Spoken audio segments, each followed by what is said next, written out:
అందరికీ నమస్కారం. ఈరోజు నేను కొన్ని విషయాలు చాలా ఓపెన్గా మాట్లాడాలనుకుంటున్నా. ఎందుకంటే రోజు వీడియోస్ చేసి వైరల్ అయితేనే శ్రీధర్కి శిక్ష పడుతుంది, లేకపోతే నిజాలు అనేవి బయటకు వస్తాయి. ఈ కైండ్ ఆఫ్ మెంటాలిటీతో ఉన్నారు జనాలు. అండ్ వీడియోస్ చేయకుండా, వీడియోస్ రిలీజ్ చేయకుండా, నేనేం యాంకర్ని కాదు ప్రతిసారి టీవీల్లో కనిపించడానికి. నేను కనిపించకపోయేసరికి కూడా కొంతమంది పేటరేగిపోయి మాట్లాడుతున్నారు. దాంట్లో కొంతమంది గురించి నేను మాట్లాడాలనుకుంటున్నాను. ఫస్ట్లీ కన్నంపల్లి ప్రసాద్ గారు నిన్న చాలా పెద్ద నోట్ పెట్టారు నా గురించి.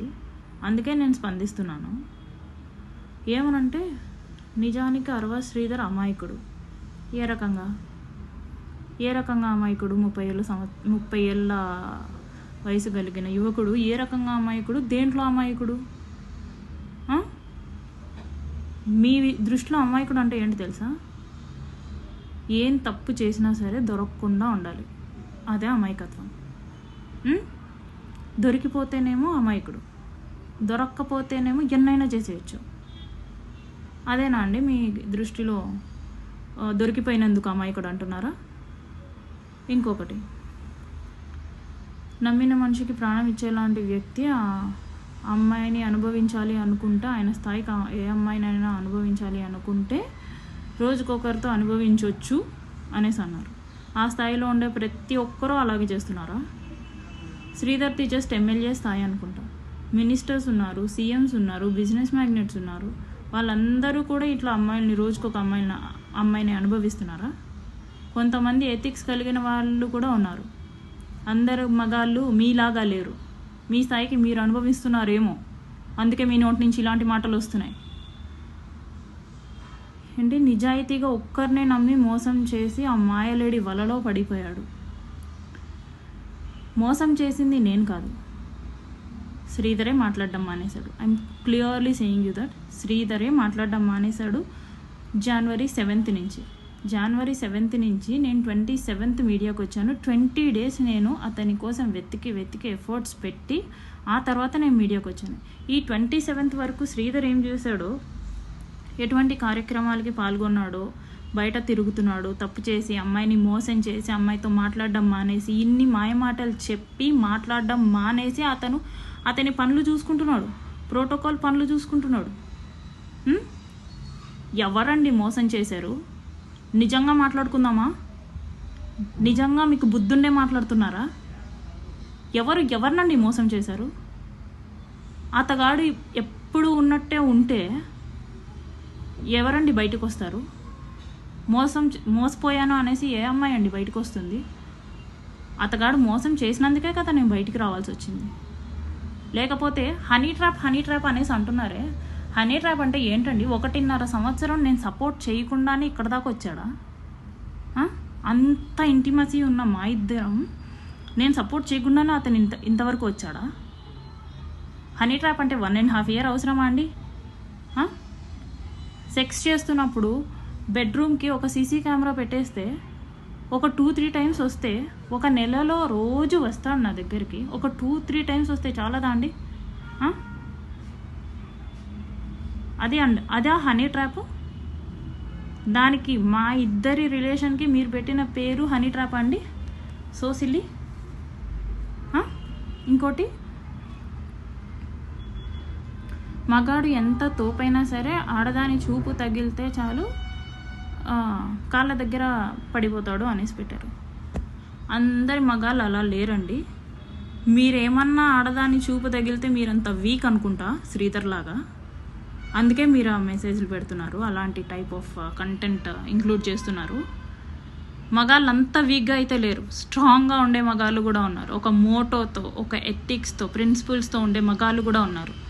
అమ్మాయిని మోసం చేయకూడదు, మా ఇంట్లో కూడా అమ్మ, నాన్న, అక్క, భార్య, ఆడవాళ్ళు ఉన్నారు, సో అవతలు ఉండేది కూడా ఒక ఆడదే అని ఆలోచించే మగవాళ్ళు కూడా ఉన్నారు.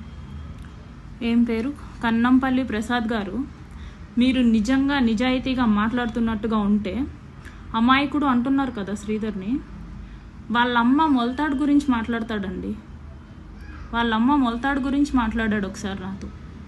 మా అమ్మ ఏంటి ఎర్ర మొలతాడు కట్టుకుంది అనేసి. నువ్వు అక్కడెందుకు చూసావు అనేసి అంటే జస్ట్ లైక్ దట్ అన్నట్టు మాట్లాడాడేమో, నాకు అనిపించింది చూశాను అనేసి. ఈ విషయం ఇప్పటిదాకా నేను చెప్పకూడదు, కోర్టులోనే చెప్పాలి, ఇంత సెన్సిటివ్ విషయం అనుకున్నాను. మీరు అమ్మాయికుడు అంటున్నారు కదా, ఎలాగండి అమ్మాయికుడు అవుతాడు? వికాస్ ముక్క రూపానందరెడ్డి రెండో కొడుకు వికాస్ భార్య తన ముందు తిరుగుతుంటే ఆవిడ వేసుకున్న లెగిన్స్కి ఈయన కాగట్లేదంట. నాతో వీసీలో ఆమెను చూపించి, ఆమె వేసుకున్న లెగిన్ని చూపించి, ఆమె వికాస్ భార్య, ఆమె చూసిన లెగిన్స్ వేసుకుంది, అది లెగిన్స్ వేసుకుంటే నాకు ఆగదు అనేసి అన్నాడు. తిండి తింటున్నాడు కదండి వాళ్ళ ఇంట్లోనే ఉంటారు కదండి, వాళ్ళ ఇంట్లో ఇంకా ఆడవాళ్ళు ఉంటారు కదండి. అలాగా ఎవరైనా మాట్లాడతారా? వాళ్ళ ఇంట్లో వాళ్ళ అమ్మ ఉంటుంది, చెల్లి ఉంటుంది. ఇక్కడ సార్ వాళ్ళ ఇంట్లో ఆడవాళ్ళే ఉంటారు అందరూ. ఇంకా ప్రజలు సమస్యలు చెప్పుకోవడానికి వచ్చిన ఆడవాళ్ళ గురించి ఎలా మాట్లాడతాడో నాకు తెలుసు. మీకు తెలుసా అండి అమాయకుడి గురించి? తెలుసుకొని మాట్లాడండి. అండ్ మీడియాకి వచ్చింది అంటున్నారు కదా, మా ఫాదర్ MDO. ఆయన మేమేమి అల్లాటప్ప ఫ్యామిలీ నుంచి కూడా రాలేదు, మేము ఎడ్యుకేటెడ్ లిటరేట్సే. నాకు ఒక ప్రాపర్ ఫ్యామిలీ ఉంది. నా బతుకు బాగోలేక నా లైఫ్ ఇలా అయిపోయింది అంతే తప్ప ఎవడో డబ్బులు ఇచ్చి రాజకీయ కుట్ర చేయమని చెప్పలేదు. అండ్ ప్రసాద్ గారు, ఐ ఛాలెంజ్ యూ, మీరు ఇది రాజకీయ కుట్ర అంటే మీకు మీరుగా వచ్చి నన్ను చంపేయండి. మీకు మీరుగా వచ్చి నన్ను చంపేసుకోవచ్చు. నేను ఆ హక్కు మీకు ఇస్తున్నాను. నన్ను చంపే హక్కు మీరు ఆధారాలతో నిరూపిస్తే నన్ను చంపే హక్కు మీకు నేను ఇస్తున్నానండి. ప్రసాద్ గారు అనే కాదు, who ever talk like this, మీరు ప్రూఫ్తో మాట్లాడండి. అండ్ ఇంకోటి, FIR ఫైల్ చేశారు నా మీద. 6 months నుంచి నేను వేధిస్తున్నాను అనేసి. 6 months నుంచి ఒక ఎమ్మెల్యేని వేధించేంత పవర్ ఉందా ఒక నార్మల్ ఉమెన్కి? 6 months నుంచి మరి ఏం చేస్తున్నావు? 6 months నుంచి శ్రీధర్ ఏం చేస్తున్నాడు? ముక్క రూపానందరెడ్డి ఏం చేస్తున్నాడు? శ్రీధర్ వాళ్ళ అమ్మ ఏం చేస్తుంది? ఎందుకు January 7th ఇచ్చింది, అది కూడా నైట్ 11 o'clockకి? ఇవన్నీ మేము అడగలేకనా క్వశ్చన్స్? ఇవన్నీ లీగల్ థింగ్స్లో మేము ఇంక్లూడ్ చేసుకున్నాము. ఎలాగండి మీరు ఒక అమ్మాయిని అంత డిగ్రేడ్ చేసి మాట్లాడతారు? నేను నిరూపించడానికి విల్లింగ్గా ఉన్నాను మొర్రో అనుకుంటుంటే మీరు డిగ్రేడ్ చేసి మాట్లాడుతున్నారు చూడండి. So shame of you. Without any evidence నోట్కొచ్చినట్టు మాట్లాడుతున్నారు చూడండి. So shame of you. ఏదైనా ఆధారాలు ఉంటే మాట్లాడండి, ఆధారాలు లేకుండా మాట్లాడకండి.